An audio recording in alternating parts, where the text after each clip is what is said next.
Alright,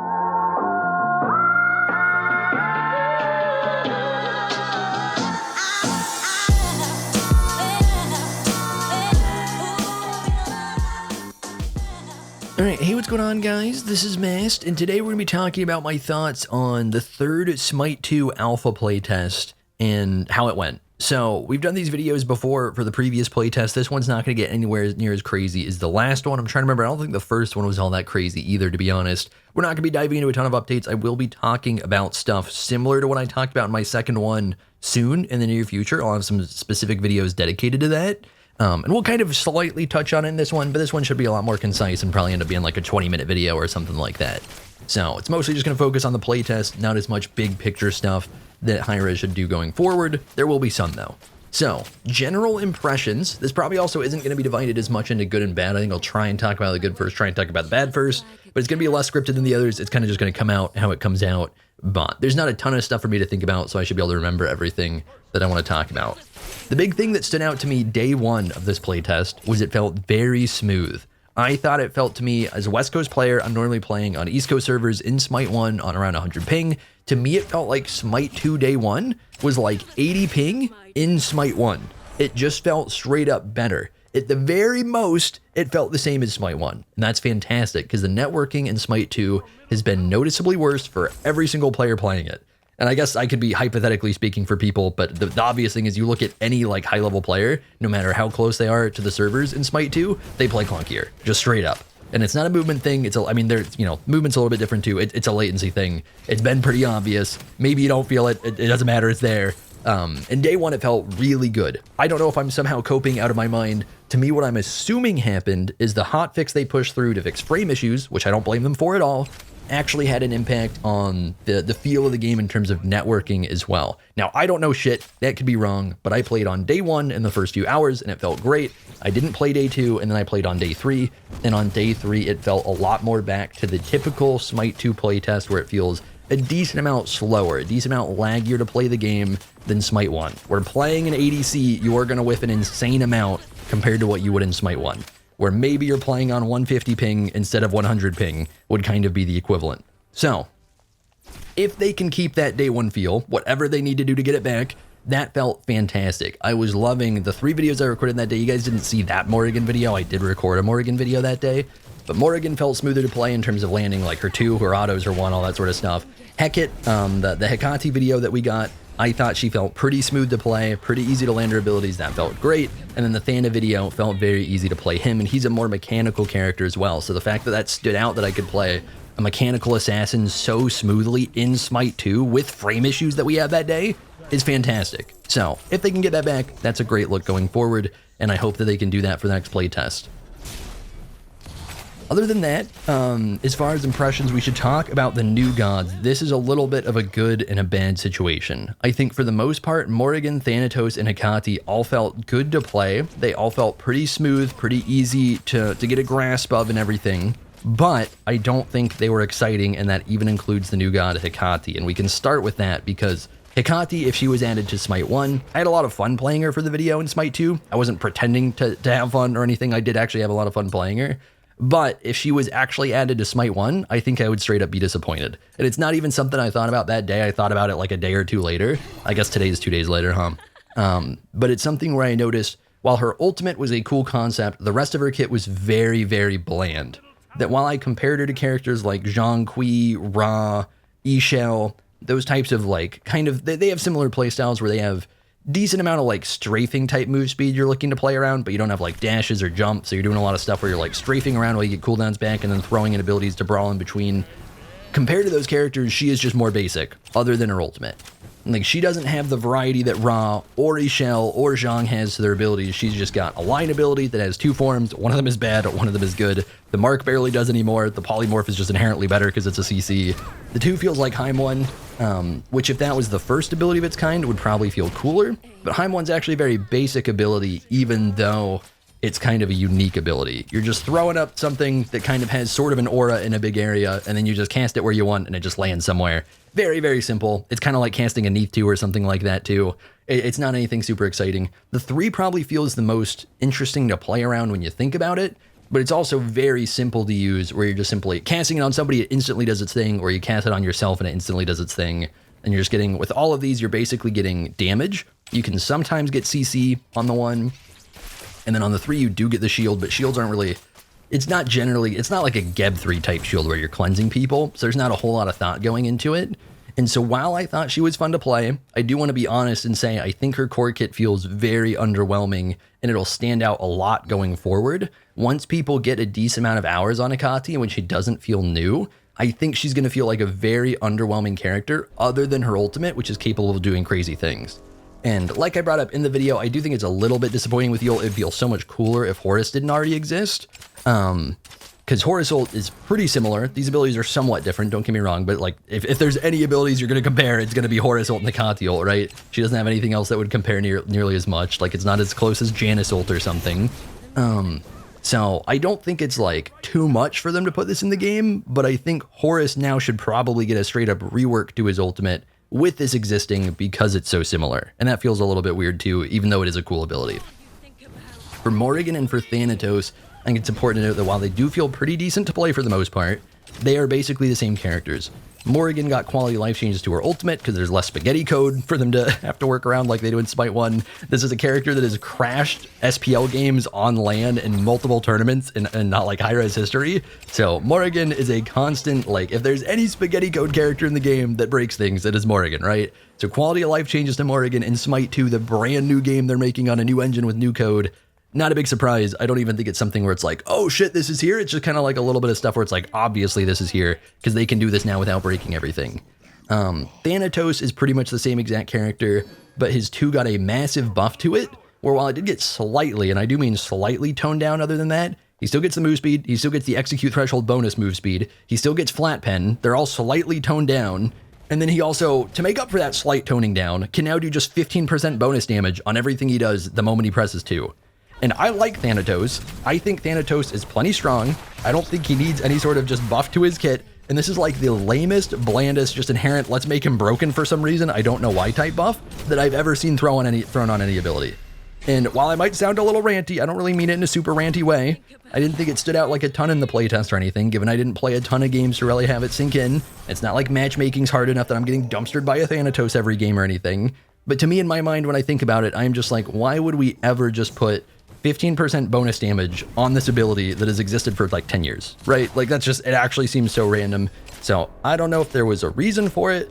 To me, it's the type of thing where it's like, if we're feeling like we need to give a character something to spice them up, this didn't spice it up other than just break him a little bit in terms of balance. I don't think it added anything to the way you play Thana. It just makes his 2 really strong as if it wasn't already strong. So I'm not a fan of that. And with that in mind, again, as we've talked about in previous playtest videos, as I made an entire video reworking every single gun in Smite 2, I think Hi-Rez needs to make changes to every gun in Smite 2. I'm not going to go into it super deep here because I've already talked about it in the last playtest video. I've already done an entire video dedicated to it. That absolutely applies to Morrigan. It absolutely applies to Thanatos. I actually had changes that I was going to talk about for Thanatos in that, was it in the Thana video? Maybe it was a different video where I kind of brought them up a little bit and I got distracted, which I can really quickly bring up here. It's not enough to really talk about them in depth. Really small changes. These are minuscule changes Hi-Rez could immediately implement that would make him feel more interesting as a character and isn't even like a real rework. It's just a slight retuning of his abilities. Is they could make his 1 do a higher percentage of damage if it's based off of current HP. Right now, Thana 1 does 10% max HP damage, where it's just you hit Thana 1, you do 10% of their health, but procs apply. So that is something where it's just inherently doing bonus damage on top of an ability that hits hard. It's been like that forever. What they can do is they can make it based off current health, which incentivizes Thanatos to potentially hit his 1 from range, which is something that you would think would be a bigger part of his playstyle, when generally his playstyle comes down to press 2, blink on somebody. That'll get a little different in Smite 2 because it's going to be combat blink on a longer cooldown versus, you know, regular first relic blink on a shorter cooldown. But like, get in there, auto cancel, 1, 3, you're auto canceling in between. A lot of the time, by the time you're pressing 1, for one thing, you're melee range, and for another thing, they're half HP. So if you make Thana 1 based off of current HP, It incentivizes poke, which inherently incentivizes casting it from farther, which makes it harder to land, and it gives him more mechanical depth as a character. Even if it's a small amount of mechanical depth, it gives him more of that. If you're auto-canceling Thanos 1, if it's based off current HP, you're nerfing the damage of that current HP damage added onto his 1, and therefore nerfing the ability. So it's something where it would still be strong, but it would be nerfed, versus if you can hit it from far, actually have to aim, actually have to use it in advance, then you're getting even more value than before, which makes it more interesting. So that's a small change, and there's another small change. This one might sound controversial, it's not actually that crazy, is adding a tiny execute to Thana 3. Especially right now, this would stand out more with the current Smite 2 Thana 3, where it's faster. It's faster than Smite 1 to cast as 3 at the moment. If you give it a small execute, for one thing, it fits perfectly. This ability is literally called Soul Reap, if I remember right. So for one thing, that fits perfectly. If you give it a 5 to 10% health execute, it gives him more flexibility as a character. They can also nerf the base damage. It doesn't just have to be an OP ability. It gives him more flexibility as a character, where naturally with Thana 3, you're using it as a silence. This turns it into a small execute, where if you're saving it for later in the kit, you're not using the silence earlier, but you're getting essentially a higher damage ability towards the end, and it's a way to kind of finish people off. So this will stand out a lot when you get low HP targets in a team fight where you're just trying to like Cole somebody. Is that what it's called? I swear he's got like Soul Reap and Cole. I don't remember which ability is which. So if you just want to do that, that's a great way to do it. But giving it a tiny execute that applies after the damage, nothing like his ultimate, again, 5 to 10% HP. So based on the time of the game, this would be anywhere from like 50 to 200 health would be left on your character after getting hit by Thana 3. This would be a tiny amount. Completely changes the ability, so that you're not using it early on as a CC with a little bit of damage, you're using it late as a finisher, and if you fuck it up, then you're just not using a silence beforehand, which is bad. So I think those are tiny changes that could give him more flexibility as a character. Morrigan, on the other hand, has a very boring base kit that feels very weak, and it stands out extra in Smite 2. She would have plenty more room to rework her, where they could change her 3, they could make her 2 do a little bit more. Her 1's actually pretty cool. They probably shouldn't do anything to her 1. Especially because the stun on it's nerfed in Smite 2. It doesn't feel as inherently strong as it would otherwise as well.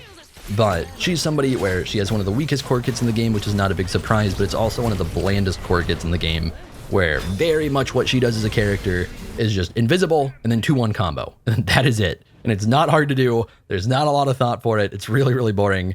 Easily could get a rework to make her a more interesting character while still leaving her ultimate exciting and the same. All right, so moving on from God stuff, moving on from, let's hopefully see that in the future, let's talk about buff changes, which were pretty much just straight up good. The map/buffs got reworked a bit in this update so that buffs now spawn, I was going to say buffs spawn immediately. The buff camps spawn at the same time, but the buff camps actually drop their buffs immediately, which is a big change from the past playtest. Now, before I hype them up, I do want to be honest, I don't know what the hell Hi-Rez was cooking not having this happen immediately before, at least with the majority of them, because colored buffs not dropping immediately was just like, why would we not do this? Why would I just not have blue buff for 10 minutes as the solo laner, or speed buff for the first few minutes as a jungler? So that felt really weird before. It no longer feels weird because they have made it normal, and then they still upgrade, and then they've also made some changes to those buffs. So they are very good changes. I do want to say, I think that the concept of just having buffs drop immediately is not a crazy one, because it's just how Smite works, and I don't know why we didn't already have it. However, they made some really good changes to these buffs.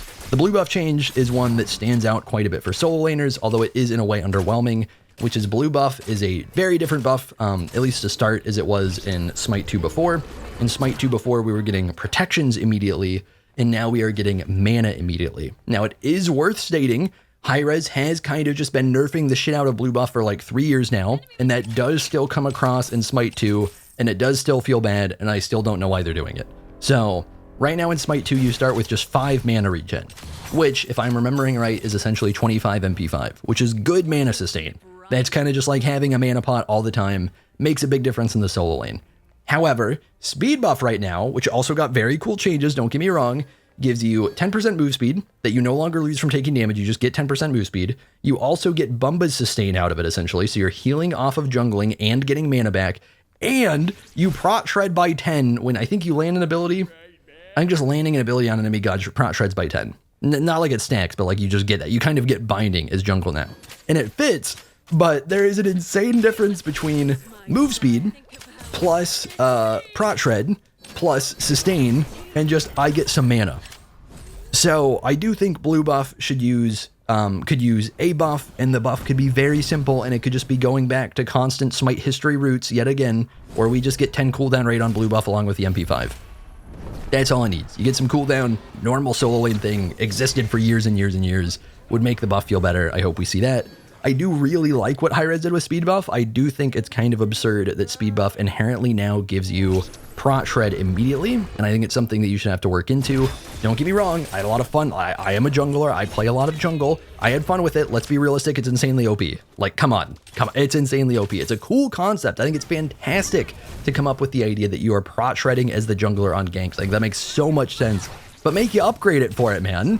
Like, I'm already fast, I'm already sustaining, now I also just do more damage than everybody. I swear it's better than red buff right now, and then you get all these benefits on top. So I think it's crazy. I think they need to kind of change the tuning on that a little bit. And then red buff feels mostly the same. Purple buff is slightly changed to be more of a stacking buff, but other than that is mostly the same as well. But in general, just buffs feel better right now to start the game, which is nice. It's also worth mentioning the golden shrines on the sides of the map, in the dual lane side and on the solo lane side in the middle, have been shifted into gold camps that I believe are Cyclops camps, if I'm remembering right, kind of based off of the treasure chest in Smite 1, where like the Cyclops pop out of and stuff. So those give gold but not XP, and they're very much like a normal jungle camp to do. And I think that's a great change. I'm not even going to bother talking about the tuning. It seems like they kind of drop more money than they probably should, but I don't think it's a big deal at the moment. Very good change. We should not be getting very many interactable things like the War Horn, like what was the Gold Chalice. We still have Gold Chalice over by mid. We maybe have some more that I'm forgetting about. Having more buffs to do is a great thing. And one thing that I'll be talking about soon in a future video, I won't really sit on too much here, is that I think not only should we be having more buffs to do, we should have harder buffs to do.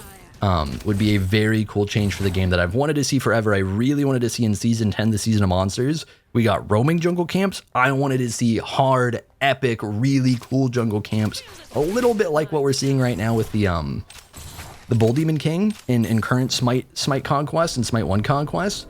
But not as like a neutral objective. Like your own red buff could be a little bit like Bull Demon King. Obviously not as hard because then you just couldn't solo it and that'd be dumb. But like make camps interesting, man. Make camps have cool abilities, make them epic, make them exciting, and make you put more work into it instead of just I am doing the camp and now I'm gonna go do this thing and there's really not that much to it. So I'd like to see that going forward. We'll have a full video to talk about stuff like that though. Other than that, the map basically stayed the same. Not too much to talk about there. So combat blink is a big thing to talk about in this update, and it felt very, very good. It felt so fun to play around. Personally, I didn't really play characters that could abuse it more than other characters. I wasn't combat blinking Chocolts or anything like that, so I didn't get into any of that. But just having combat blink on its own felt very, very good, and I loved it. I thought chasing after somebody's blink, using it whether they blink or not, getting chased by blink, all sorts of different things, preemptively using it to avoid CC kind of in exchange for beads, so many different uses for it, and I think it just felt like it fit into the game. To me, it didn't feel OP. No, how do I say this? Because I do feel like it felt OP. I don't think it felt game-breaking, is I guess what I mean to say. So it was very, very fun. Absolutely loved it. Enjoyed it more even than I thought I would. I thought I would enjoy it a lot. I played plenty of Pred, so I had a pretty good idea of what I was getting into, and I enjoyed it even more than I thought I would. I will say, and this is nothing to shit on combat blink, this is just realism here, it is OP compared to beads. It's not even very close. So I think going forward, if Hi-Rez is willing to not really just hard nerf combat blink, but still make some changes, I think they should lower the cooldown of beads because it's felt unnecessarily long so far in Smite 2, and then raise the cooldown of blink because it feels like it's too short in comparison. And we could probably do something where beads has like a 2.5 minute cooldown, very similar to Smite 1. And then combat blink could have like a 5 minute cooldown. And they don't even have to do that. They could leave it at 4 minutes or something. But to me, combat blink is just so much more flexible. I totally think it makes sense to have beads have legitimately half the cooldown. And then beads still wouldn't come up crazy often. You'd have plenty of time to play around beads being down. Combat blink would not be up very often. Right now it's so strong, it makes sense to raise it a little bit. And you could have this kind of mixture of, if beads feels valuable enough, you get more beads off, you get 2 beads per combat blink essentially, which would feel strong, but otherwise combat blink has all that flexibility to be way more of a playmaking relic in comparison, and then we'll probably be seeing more relics added in soon that we'll have to kind of mix in there as well. But overall, Combat Blink felt great. It just realistically OP compared to beads. If you're decent at the game, most situations where you would beads, you can just Combat Blink in advance and then get more value out of it.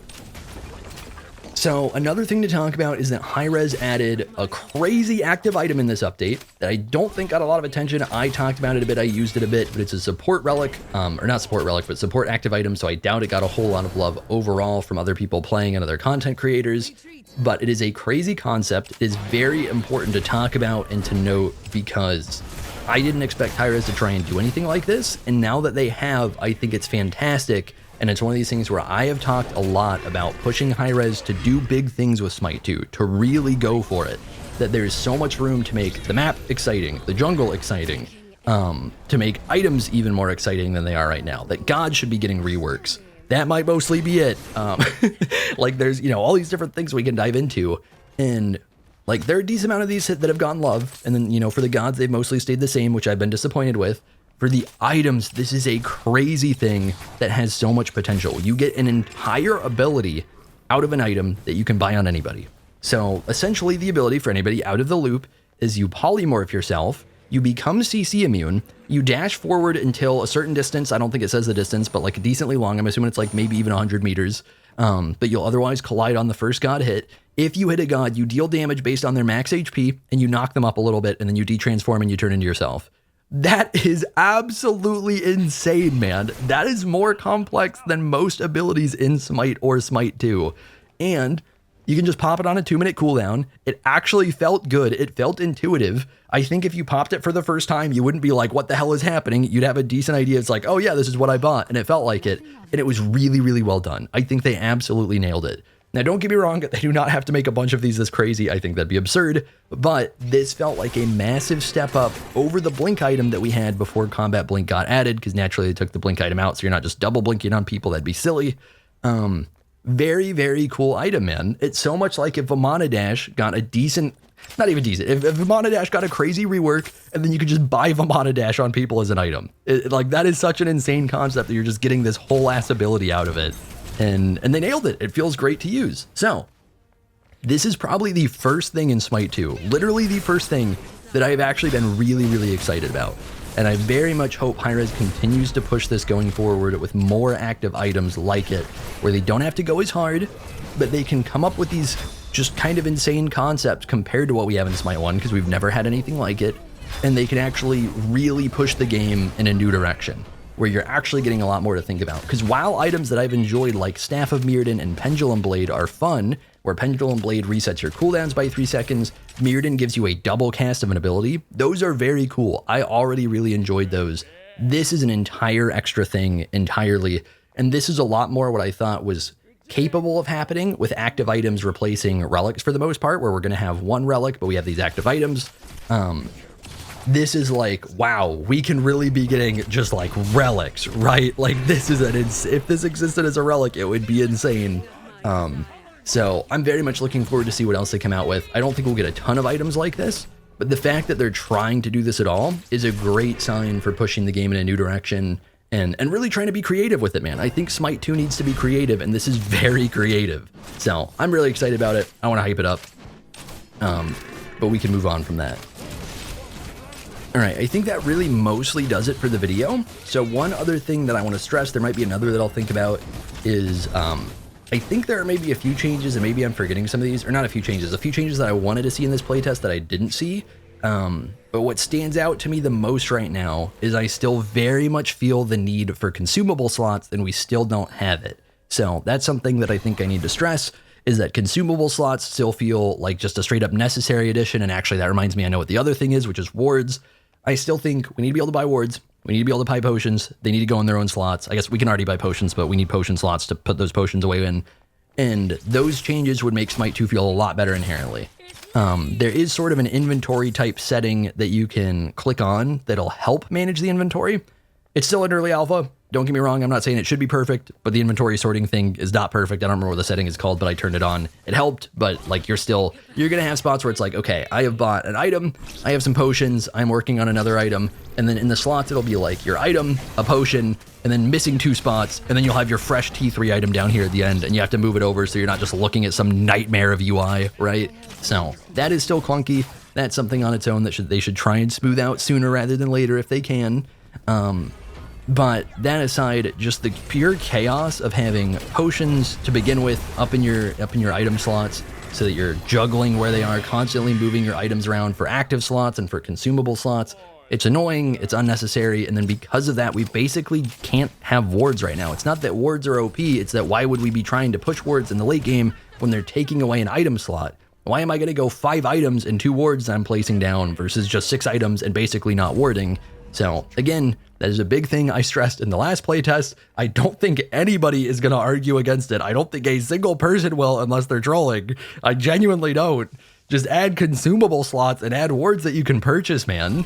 Right now we have a Sentry Ward shard thing, whatever you want to call that you can upgrade to. That's plenty cheap, but you're getting a 1 minute ward every 1 minute ward every 2 minutes. You can only have one of them. Whereas current Smite 1, as it's been for years, is that we're getting minutes worth of multiple wards that we are frequently placing down in the late game.